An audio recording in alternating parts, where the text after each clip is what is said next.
مولا سبھی اور کیا چاہتا ہے، بس مغفرت کی عطا چاہتا۔ اس بات کو کبھی نہ بھولنا کہ شیطان تمہارا ازلی ابدی کھلم کھلا دشمن ہے۔ اب اس کی دشمنی کا ڈھنگ کیا ہے؟ وہ تمہارا مال چوری کر لے گا، وہ تمہارے زمین کے مرلے گھٹا دے گا، وہ تمہارا کیا نقصان کرے گا؟ دشمن ہے، دشمن نے تو نقصان ہی پہنچانا ہے۔ تو اس کا نقصان، اس کی دشمنی کا اظہار یہ ہوگا کہ وہ تمہاری آخرت خراب کرے گا۔ شیطان دنیا نہیں خراب کرتا، شیطان آخرت خراب کرتا ہے، اور آخرت خراب کرنے کے لیے شیطان انسان کے دل پر حملہ کرتا ہے۔ آخرت خراب کرنے کے لیے شیطان انسان کے دل پر حملہ کرتا ہے۔ معجم طبرانی ایک کتاب ہے حدیث پاک کی، اس کے اندر ایک حدیث آتی ہے، نبی پاک صلی اللہ علیہ وسلم فرماتے ہیں کہ جب صبح کی نماز کا وقت ہوتا ہے تو کئی سارے لوگ جو نماز پڑھنے کا ارادہ رکھتے ہوتے ہیں، دل میں چاہتے ہوتے ہیں کہ صبح اٹھیں گے، نماز پڑھیں گے، مسجد میں جائیں گے، لیکن اللہ نہیں چاہتا ہوتا کہ یہ بندہ میرے گھر میں آئے۔ یہ حدیث پاک ہے۔ بندہ تو چاہتا ہوتا ہے لیکن اللہ نہیں چاہتا ہوتا۔ کیوں؟ اس لیے کہ اس بندے نے کوئی ایسا گناہ کیا ہوتا ہے، اس کی نحوست کی وجہ سے رب کائنات اس کو اپنے گھر میں نہیں دیکھنا چاہتے جب تک کہ وہ پہلے توبہ کر کے اپنے آپ کو پاک نہ کرے، ندامت کا اظہار نہ کرے کہ مجھ سے غلطی ہو گئی۔ تو پھر اللہ تبارک و تعالی کی اس چاہت کو پورا شیطان کرتا ہے کہ وہ بندے کو تھپکی دیتا ہے کہ سو جا، تھکا ہوا ہے، یہ ہے وہ ہے، وہ اٹھنے نہیں دیتا۔ اور جس بندے کے بارے میں رب کائنات چاہتے ہیں کہ یہ میرے گھر میں آئے اور اس کو اپنے گھر میں دیکھنا پسند فرماتے ہیں، تو پھر اللہ فرشتوں کی ڈیوٹی لگاتے ہیں کہ وہ اس کو اٹھاتے ہیں اور وہ اس کے دل میں یہ خیال پیدا کرتے ہیں کہ نماز کا وقت ہے، اللہ کی عبادت کا وقت ہے، اللہ کے گھر میں جا۔ تو وہ اس کے دل میں یہ وساوس، یہ خیالات ڈالتے ہیں اور وہ اس سے اللہ کے گھر میں آ جاتا ہے۔ اب گویا شیطان نے بھی دل پہ وسوسہ ڈالا لیکن برائی کا ڈالا، اور فرشتے نے بھی دل میں وسوسہ ڈالا لیکن خیر کا ڈالا۔ ایک اور حدیث پاک میں آتا ہے کہ ہر انسان کے ساتھ ایک فرشتے کی بھی ڈیوٹی ہے اور ہر انسان کے ساتھ ایک شیطان کی بھی ڈیوٹی ہے، ہر انسان کے ساتھ۔ حتیٰ کہ صحابی نے خود نبی پاک صلی اللہ علیہ وسلم سے پوچھا، یا رسول اللہ کیا آپ پر بھی شیطان کی ڈیوٹی ہے؟ فرمایا ہاں، میرے ساتھ بھی شیطان کی ڈیوٹی ہے، لیکن وہ میرا مطیع ہو گیا ہے۔ وہاں لفظ آتے ہیں کہ وہ مسلمان ہو گیا ہے، یعنی مسلمان کا لغوی معنی کہ اب وہ میری مان کے چلتا ہے، اس کا بس میرے اوپر نہیں چلتا۔ لیکن ڈیوٹی شیطان کی فرمایا میرے ساتھ بھی ہے۔ اور پھر حدیث میں تفصیل ہے کہ جب بندہ اللہ کی یاد میں، اللہ کے ذکر میں لگا ہوتا ہے، اس کے دل میں خدا کا خیال ہوتا ہے، تو پھر اس وقت اس پر قبضہ، کنٹرول فرشتے کا ہوتا ہے۔ وہ فرشتہ اس کو ایسے استعمال کرتا ہے جیسے اللہ چاہتا ہے۔ جب بندے کا دل اللہ کی یاد کے ساتھ، اللہ کے خیال کے ساتھ آباد ہوتا ہے تو پھر اس پر تسلط، قبضہ، کنٹرول فرشتے کا ہوتا ہے۔ اور جب انسان کا دل اللہ کی یاد سے غافل ہو جاتا ہے اور طرف لگ جاتا ہے، گناہوں کے خیال میں لگ جاتا ہے، نافرمانی کے خیال میں لگ جاتا ہے، تو اب اس پر قبضہ، کنٹرول اب شیطان کا ہو جاتا ہے۔ دونوں گویا کہ ایسے سونڈ لے کے، حدیث پاک میں تشریح لکھی جاتی ہے، ایسے سونڈ لے کے بیٹھے ہوتے ہیں۔ دل غفلت میں جاتا ہے تو شیطان اپنے وساوس و خطرات کا ٹیکا لگاتا ہے، اور اگر دل اللہ کی یاد میں ہوتا ہے تو پھر فرشتہ اس میں خیر القاء کرتا ہے۔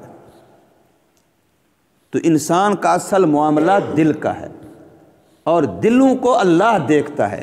اس لیے حدیث پاک میں ہے اللہ تمہارے شکلوں کو نہیں دیکھتا، اللہ تمہارے مالوں کو نہیں دیکھتا کہ تم امیر ہو یا غریب ہو، تم خوبصورت ہو یا بدصورت ہو، اللہ تمہاری صورتوں اور تمہارے مالوں کو نہیں دیکھتا، وَلَٰكِنَّ اللَّهَ يَنظُرُ، لیکن اللہ دیکھتا ہے إِلَىٰ قُلُوبِكُمْ وَأَمْوَالِكُمْ، تمہارے دلوں کو اور تمہارے عملوں کو، کہ تمہارے دلوں کی کیفیت کیا ہے اور تمہارے جسم سے نکلنے والے عمل وہ سنت کے مطابق ہیں یا نہیں ہیں۔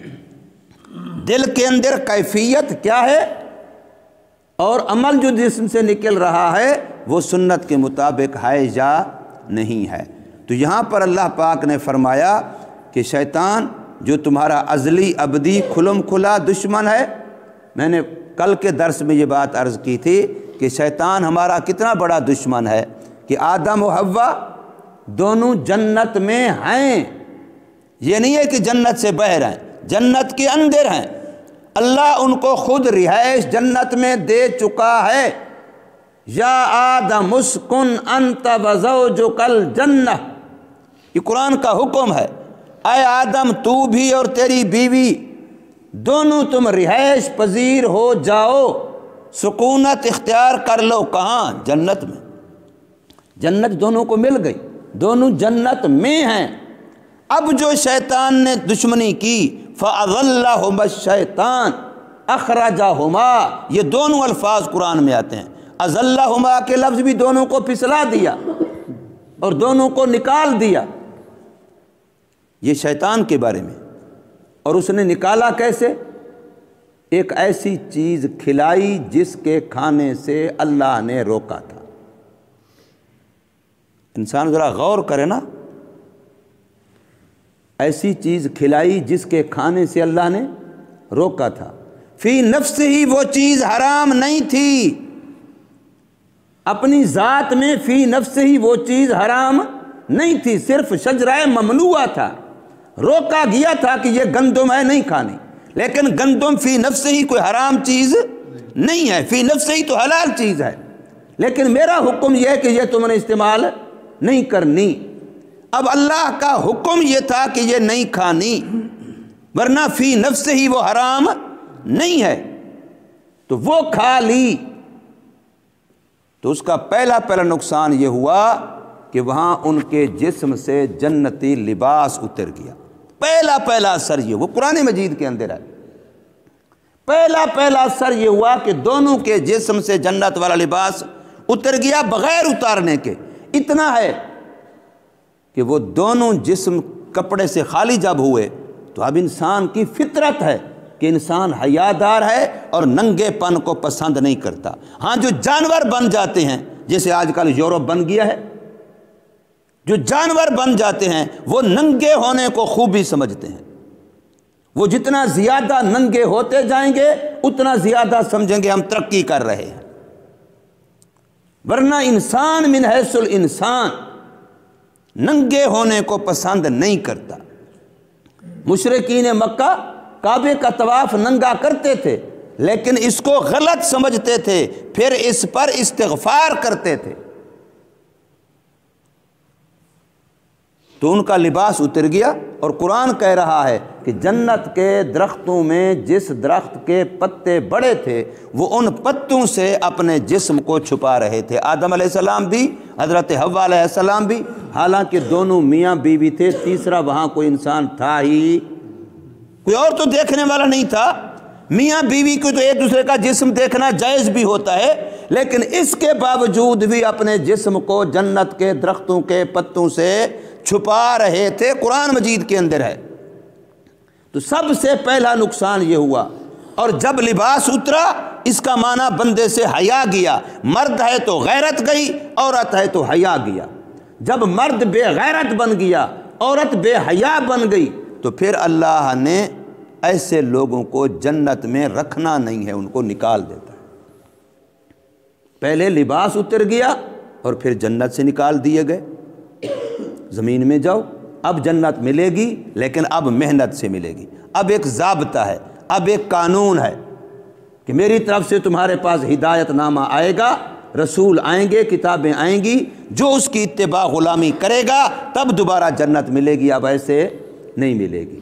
تو شیطان کا کام یہ ہے، یہاں پر اللہ فرما رہے ہیں انما یأمرکم، سوائے اس کے نہیں کہ وہ شیطان حکم کرتا ہے تم کو بالسوء، برے کاموں کا، والفحشاء، اور بے حیائی کا۔ جب بھی بندہ کوئی برا کام کرتا ہے اس کے پیچھے شیطان کھڑا ہوتا ہے، جب بھی بندہ کوئی بے حیائی کا کام کرتا ہے اس کے پیچھے شیطان کھڑا ہوتا ہے۔ بندہ نہیں سمجھتا، کہ وہ سمجھتا ہے میں نے کیا، فلاں نے کیا، فلاں نے کیا، حالانکہ اس کے پیچھے محرک، اس کام کے وساوس، خطرات، دل میں خیالات لانے والا، ڈالنے والا، اس طرف رہنمائی کرنے والا، لے جانے والا وہ شیطان ہوتا ہے۔